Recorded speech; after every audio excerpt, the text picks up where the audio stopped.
Ashley and I's childhood, I would say, is pretty unconventional. Our parents were flower children, they like to call themselves.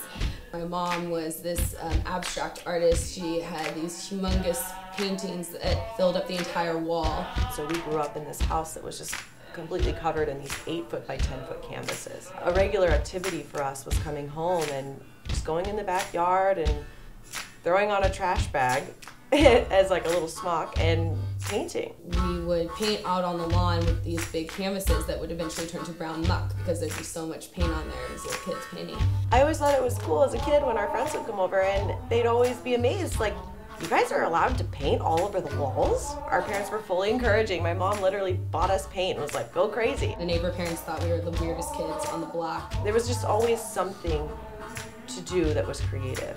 And we're designing such beautiful things. I can't help but think that that was based off of the encouragement of our parents.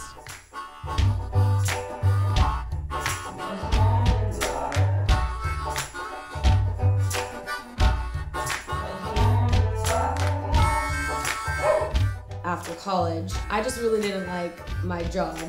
Everybody says, well, you're not supposed to like work. That's why it's work. And I didn't really understand how I was supposed to do that my whole life. And so I bought some dresses and I tinkered with them with my basic sewing skills. I was very turned off by the bridal industry and marriage at large. I was never that girl that was picturing this fantasy wedding or really wanted to try on wedding gowns at Vera Wang. That's just not, it's like the complete opposite. But the more I thought about it, I was like, you know, if I did find somebody that I loved and I wanted to spend my life with that person, what would that look like for me? What would my dress look like? And I saw that a lot of people wanted more unique dresses that represented their own personal fashion taste, but there was nowhere to really find them. I guess as I started doing it and seeing my sister creating these beautiful gowns, there's no rules.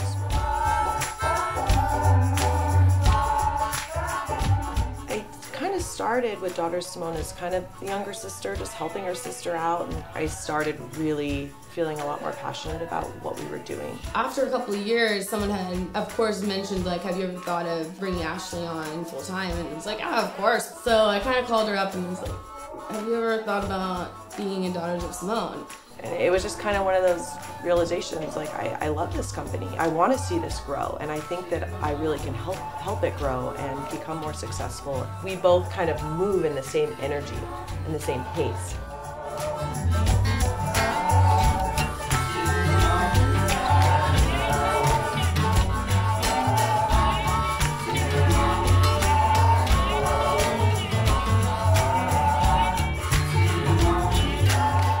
Daughters of Simone caters to a very non-traditional bride. She's just somebody that loves her sequins or her holy jeans or wants to be barefoot or wear boots. She's just somebody that knows who she is.